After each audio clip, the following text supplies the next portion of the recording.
Welcome to the Land Your Bet Sports Betting Show. Looking at this game 4, hopefully not a sweep is where I'm at with this Boston Celtics and Pacers series in Indiana here. Obviously, the Pacers down 3-0. I've got 4 picks here that are predicated on Halliburton not playing, but they should be good bets, even if he does go, especially if he's limited. Obviously need to wait on that news. Going to have the live stream rolling at 5:30 p.m. Eastern, as we're doing every day now. On the weekend, it was 6:30 p.m. Eastern with those later starts, but we're going to be going 5:30 p.m. here on Monday. So make sure you jump in there. Should have a few more bets in it, but I got 4 for right now. So let's get into it. Back to Myles Turner blocks. We go under 1.5. The line hasn't changed, just the odds. We hit this here in game 3. It was also hit in game 2 if you bet it on it there as well. Only time he's gotten it in this series was in game 1. And to be honest, that's the only time he's really gotten it against the Celtics in recent years at all. He is 1 for 11 now in terms of getting 2 blocks against the Boston Celtics here. And like I said, that only happened in game 1. And if you go back and look at those blocks, those were ridiculously recorded blocks. Could be argued that they weren't even. So we're going to go back to something that's been super consistent here and putting 1.45 units on it because it's minus 145 on FanDuel for the best price, which means I want to get a full unit back on this bet. Got to bet a little bit more to get that full unit back. But it just comes down to the same stuff we already talked about, y'all. Boston does not get blocked. They shoot threes. Al Horford is the dude that Myles Turner's guarding. He doesn't get blocked. 5th fewest blocks in the league among players who qualified. And also just, he's shooting threes, man. That's what it is. He's taken 12 threes in 2 different games now for Al Horford.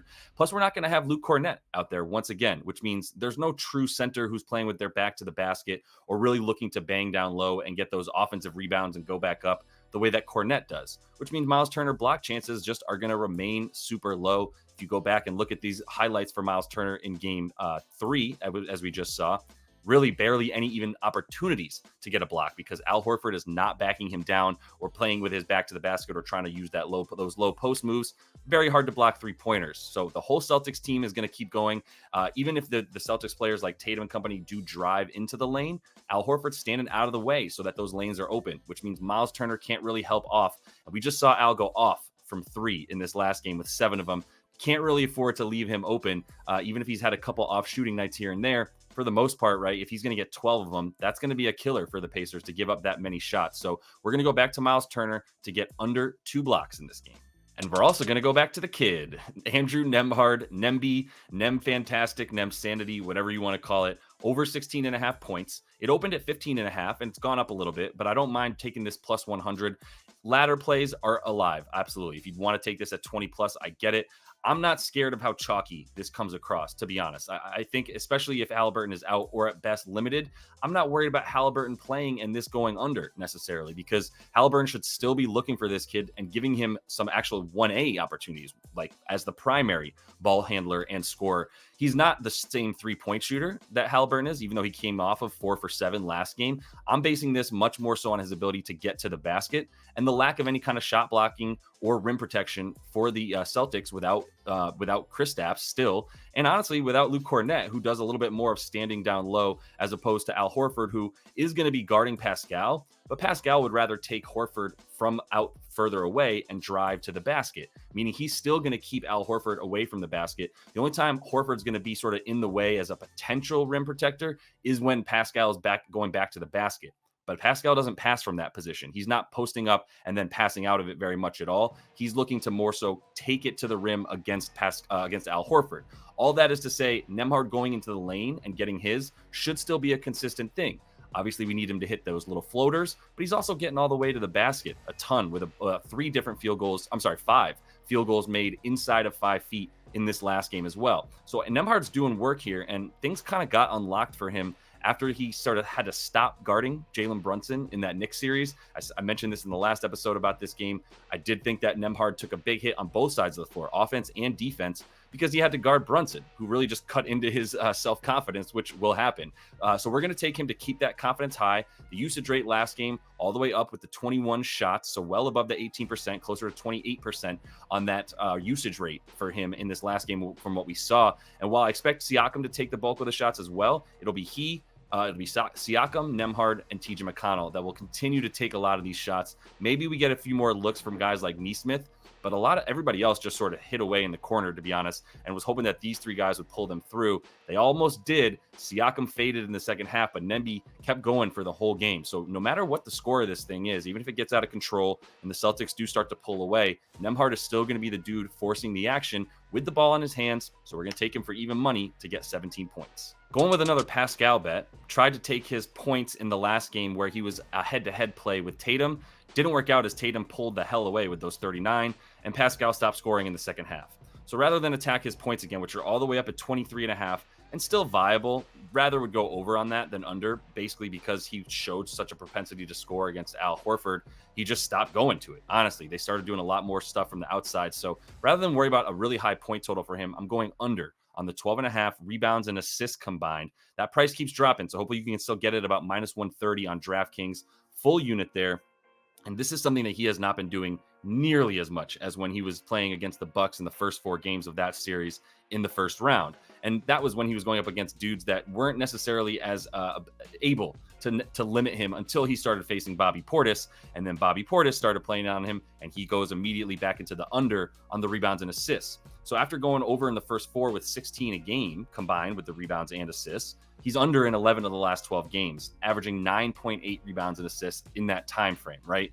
It's really also about the volume here. Now, he's playing plenty of minutes, but the potential assists and the rebound chances as what we constitute volume for both of those stats, under very consistently, doesn't even have the opportunities. Only about 11.8 rebound chances and 5.3 potential assists. And that includes game 1 where they played at like 101 pace. And those rebounds were pretty high for Pascal. He got 12. That's his only over since that Bucks series in terms of the rebounds and assists combined, right? And the potential assists as well.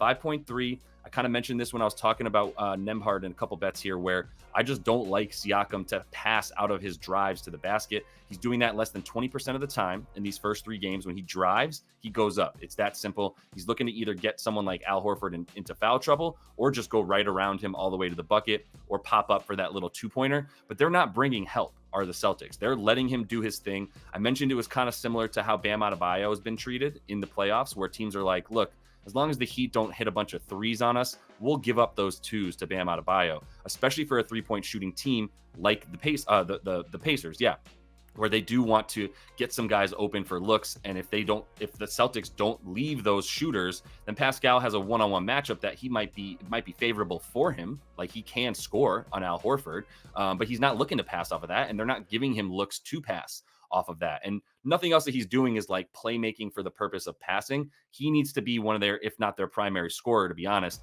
And if he came along for the ride the way Nembhard kept scoring, he would have been in line for those points a lot more so last game. So looking at the fact that these the volume at the potential assists and the rebound chances just ain't there for him, we're going to take under 12.5 rebounds and assists combined. Last bet for right now until we get into that live stream, 5:30 p.m. Eastern. See y'all there. Bring your bets and we'll get a few more going. But right now I'm going Ben Shepard. Under 10.5 PRA. You get that minus 113 on FanDuel for a full unit.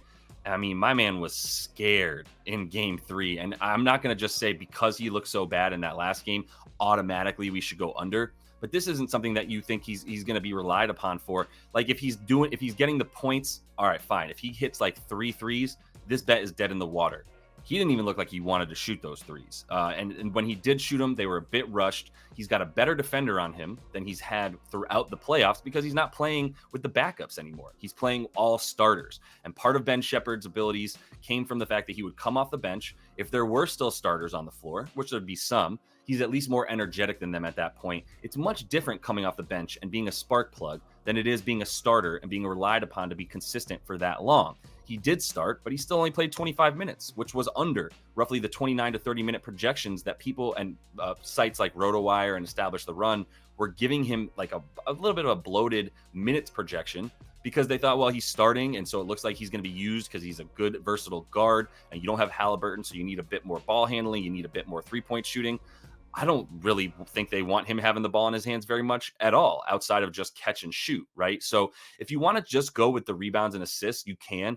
I like all 3 because he hasn't done this very often, under in 10 of 16 games in the playoffs. And like I said, it was just a much different scenario last time where he's playing against the starting unit from the jump, not the backups. He's got Derek White guarding him, as opposed to somebody else who might be a little bit less of a defender, right? They don't have anybody else that they need to worry about. So they can throw a guy like Derek White onto Ben Shepard for the Celtics, I'm saying. So the other thing is he's not necessarily a part of garbage time lineups anymore. He's kind of in that weird in between that I was talking about last game with Peyton P, with Pusha Pritchard, as I didn't take anything for him last game based on the same reasoning of like, if this game gets out of control, that doesn't necessarily equate to Peyton Pritchard getting more minutes now, because he's a pretty important part of their rotation in the regular minutes of a game, right? Same concept here for Ben Shepard is like, if he's going to be a regular player, then he's not going to be the one getting those garbage time minutes at the end of a game if the Celtics do blow them out, which I think is on the table here as a legit possibility. So that does mean that I don't have to worry about Ben Shepard getting too many more than 25 minutes like he saw last time.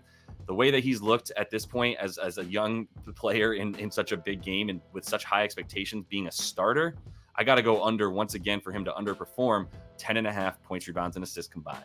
And that is all the time that we have right now. Come back 5:30 p.m. Eastern, as I keep mentioning. In that live stream, we're going to go back over some of the bets that you guys want to look at. So you get in there, bring your bets, jump in the comments, and then we go through stuff as I share my screen and show you what I'm looking at, why I would or would not. Got a lot of smart people coming in with some pretty good looks, some pretty good angles. Appreciates what you guys are bringing. All this stuff is in the Discord as well, which is live. Link in the description of the video if you do want to jump in there. Free for right now. Got a lot of good looks coming from people, a couple people with their own channels right now, as well as they're putting out some really good bets, doing the research, and we continue to grind. So continue to follow along. And until I see you in a little bit, happy betting.